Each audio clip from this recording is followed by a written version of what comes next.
네, 앞서 말씀드린 것처럼 오늘 외국인의 순매도가 900억 원을 넘어섰습니다. 966억 원대. 기관 역시 순매도를 보이고 있지만 9억 원대로 순매도라고 하기에는 약간 애매한 금액인데요. 자세하게 수급 포인트 또 짚어보겠습니다. SK증권 영업부 PIB센터의 김우식 차장입니다. 안녕하세요. 네, 안녕하십니까. 네, 오늘은 어떤 단어로 정리를 해주시겠어요? 예, 오늘 장이 여전히 어렵죠. 늘 그렇습니다. 좀 답답한데 수급도 그렇고 온고 이 지신으로 가겠습니다. 제가 가끔 뭔가 좀 예전 거와 지금을 좀 비교할 때, 상황을 비교할 때 온고 지신이란 수급 포인트를 가져가죠. 워낙에 시장에 지금 모멘텀도 없고요. 또 이제 뭐 글로벌 전체적으로 호재와 악재가 계속 이제 지속적으로 발생하는데 우리 장은 일단 그 악재 쪽에 많이 모기가 실리죠. 나쁜 것만 좀 받아들이는 모습이 보이는데 외국인 수급도 없고, 예, 거래소 시장 같은 경우는 그런 이유 때문에 뭐 추세가 없어진 지 꽤 됐죠. 그런 흐름입니다. 다만 이제 작년부터 외국인의 매수세가 계속 이어지고 있는 이 코스닥 시장 같은 경우는 최근에 거래소 시장 대비해서는 상대적 우위의 모습을 계속 보여주고 있고, 또 지난주부터 말씀드렸던 어떤 코스닥 시장의 어떤 추세의 변화도 미세하게 오고 있다는 거죠. 해서 코스닥 시장을 잠깐 살펴보기 위해서 제가 온고 지신이라고 말씀드렸습니다. 2013년 상반기 코스닥 강세장과 지금 시장에 어떤 차이점이 있는가를 제 그림으로 좀 보여드리도록 하겠습니다. 코스닥 시장 추세 그림을 좀 놓고 보시면은 그렇게 말씀드릴 수가 있죠. 2013년 연초에 이제 상승세가 지속되는 코스닥 시장, 그 우회 강세가 계속 진행이 됐었는데, 그 당시와 지금 시장의 어떤 공통점을 몇 개 꼽는다 그러면은 한 세 가지 정도가 되겠죠. 첫째는 그 거래소 시장의 어떤 부진이 하나 되겠고, 둘째는 또 바로 또 외국인 그의 어떤 수급이 매수가 들어왔다는 것 하나, 셋째는 또 수급선 추세 변화 정도가 되겠는데요. 코스닥 시장은 특히나 이제 거래소 시장이 답이 없을 때, 갇혀 있을 때 보통 대안으로 많이 떠오릅니다. 그래서 이제 그런 흐름이 유사한 흐름이 되겠고, 작년 초와 또 두 번째로 이제 외국인 매수는 작년 초 정도부터 해서 계속 들어왔으니까 아무래도 지금과 계속 유사한 흐름이 진행이 되고 있고요. 또 세 번째로 제가 추세가 변한다는 얘기는 이제 수급선을 제가 많이 말씀을 드리니까 60일선을 많이 말씀드리죠. 그게 변하고 있는 어떤 초입 부분의 모습을 유사하게 지금 보여주고 있는 흐름이 나와주고 있다. 이게 공통점이 되겠고, 다만 차이점이 작년 초와 지금의 어떤 코스닥 시장에 차이점이 있다 그러면은, 첫째는 기관 수급이 안 붙고 있죠. 한 3일 정도 지금 오늘도 살짝 붙습니다만, 미세하게 붙습니다만은 추세로 놓고 볼 때는 아직 강하게 붙는 모습은 안 보이고 있고요.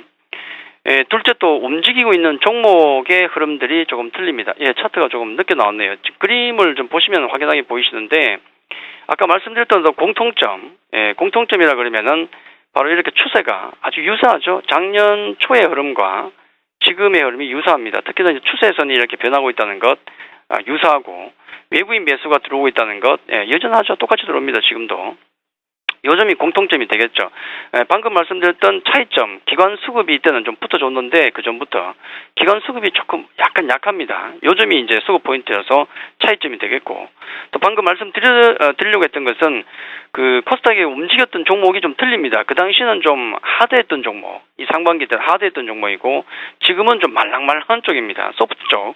그러니까 당시에는 이제 부품주 같은 것들이 득세를 했었는데, 부품주 쪽이 상당히 죽었지 않습니까? 삼성 모멘텀이 지금 죽었기 때문에 해서 지금 움직이고 있는 것은 조금 말랑말랑한 쪽, 바이오라든지 게임이라든지 카지노, 엔터 이런 쪽이 대안주로서 지금 움직이고 있다는 점이 조금 다른 거죠. 그렇기 때문에 아마 실적이 따르지 않는 쪽 같은 경우는 늘 경계를 하셔야 된다는 말씀 한번 다시 한번 드리겠고, 해서 향후 코스닥 시장의 이제 관찰 포인트라 그러면은 가장 중요한 게 아까 변했던 그 추세선 변하는 모습이 유사하게 변하고 있거든요. 그 점이 계속 유지가 될 것인가 첫째가 되겠고, 두 번째는 이제 중요한 게 이제 어떤 기점이 되는 게 기관 수급이 붙는가, 국내 기관 수급. 왜냐하면 국내 코스닥 기업, 작은 기업들에 대해서 가장 많이 하는 것은 국내 기관입니다. 그렇기 때문에 그네들이 수급이, 거래소가 이제 대책이 없으니까 과연 붙어줄 것인가 하는 것.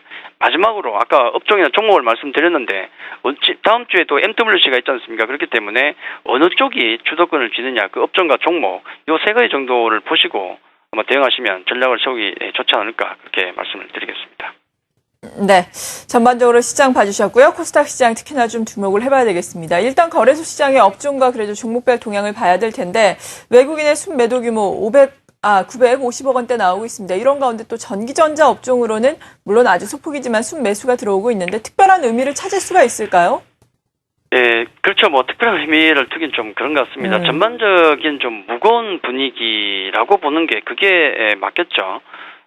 외국인 같은 경우는 제가 이제 비차익 프로그램 매수가 밀고 들어와서 지수를 이제 받쳐주고 올려주느냐가 이제 중요한데, 기미도 없죠, 지금. 그게 중요한 것 같습니다. 외국인 오늘 서비스 업종하고 운수 장비, 화학, 금융, 건설, 철강 쪽에 이제 매도가 전방위로 나오고, 특히나 이제 서비스 업종이 많죠. 네이버 때문이겠죠. 이슈가 있었죠. 자, 그게 하나가 있고, 반면에 매수가 들어온 쪽을 보니까 이제 한 전기 전자 업종 정도만 잡힙니다. 예, 반면에 기관들의 패턴은 최근에 이제 딱 드러나죠. 일단 전기전자 서비스, 운수 장비, 운수 창고 등에 대한 매도가 있지만은 건설, 통신, 철강, 화학 쪽에 매수가 됩니다. 특히 이제 건설 쪽에 많이 몰려있죠. 그래서 그 기관들은 낙폭 과대주 쪽으로 일단 계속 들어오고 있다는 게 특징적입니다. 매수 종목을 놓고 보더라도 그런 특징이 잘 나타나 있죠. 외국인들은 SK 하이닉스에 대한 매수세가 나오면서 아마 거래소 종목 중에서 유일하게 지금 실적 추세가 늘어나면서 상승 추세가 유지되는 몇 안 되는 종목 중에 하나가 아마 SK 하이닉스일 겁니다. 특히 IT 중에서는 거의 드물죠. 자, LG 디스플레이도 좀 보이고 현대산업, 한국전력, 뭐 삼성생명 같은 종목이 보이는데 대체적인 분위기는 조금 무거운 분위기.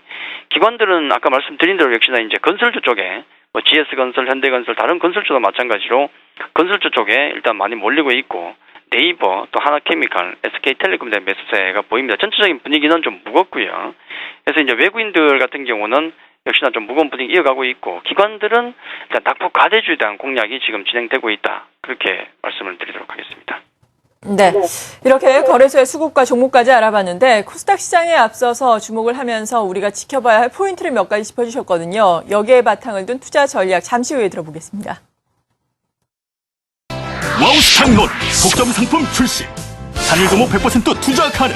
한 종목 100% 보유 중이라도 자유로운 출금 가능. 1599-0050 와우스탁론. 와우스탁론 증권사 신용미수 대환 상품 출시. 마이너스식 대환 상품. 간단한 신청으로 추가 대출까지 가능. 1599-0050 와우스탁론.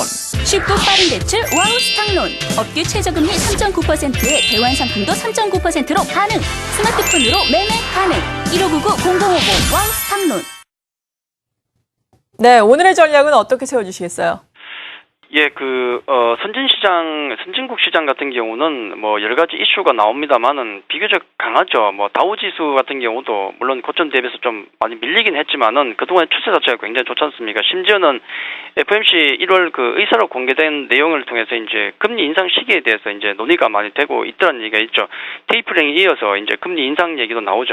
뭐 미리 원래 나와야 뭐 내년에 진행을 하지 않겠습니까? 그래서 쇼크가 적죠. 당연한 수순인데 그런 영향 같은 경우는 아무래도 우리가 더 많이 받는 것 같습니다. 그래서 좋은 면보다는 나쁜 쪽을 아직 많이 받아들이는 투자 심리가 상당히 위축된 국면이 계속 되고 있죠. 그래서 외국인의 어떤 결정적인 수급이 변하기 전까지는 이런 지루한 흐름이 지속될 수밖에 없겠죠. 그래서 지수 관련주보다는 아무래도 계속 말씀드렸던 개별주 중심의 포트폴리오를 가져가는 게 맞겠다는 말씀을 드리겠고, 똑같은 얘기입니다.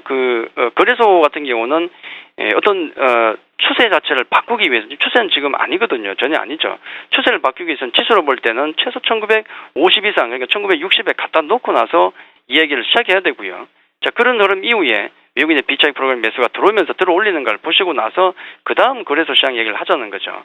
코스닥 같은 경우는 지금 추세가 변화가 오기이기 때문에 특히나 중요한 게 계속 매수가 들어왔던 외국인 같은 경우야 뭐 왔다 갔다 하면서 매수가 들어오지 않겠습니까만은 중요한 것은 거래소 시장에 이제 답이 없음을 알게 된 기관들이 과연 코스닥 쪽으로 들어오는가. 자, 그 점을 놓고 코스닥에 대한 어떤 포인트가 놓고 보시면 되겠는데 결국 개별 중심 포트폴리오 중에서 거래소냐 코스닥이냐를 놓고 본다 그러면은 그런 수급 포인트를 가지고 코스닥을 보시는 게 좋지 않을까. 일단 지금의 우위는 아직은 코스닥 쪽이 조금 더 우위를 점하고 있다. 그렇게 정리를 해드리도록 하겠습니다. 네, 이렇게 수급을 바탕으로 여러 가지 사항들 알아봤습니다. SK증권 영업부 PIB센터의 김우식 차장이었습니다. 고맙습니다.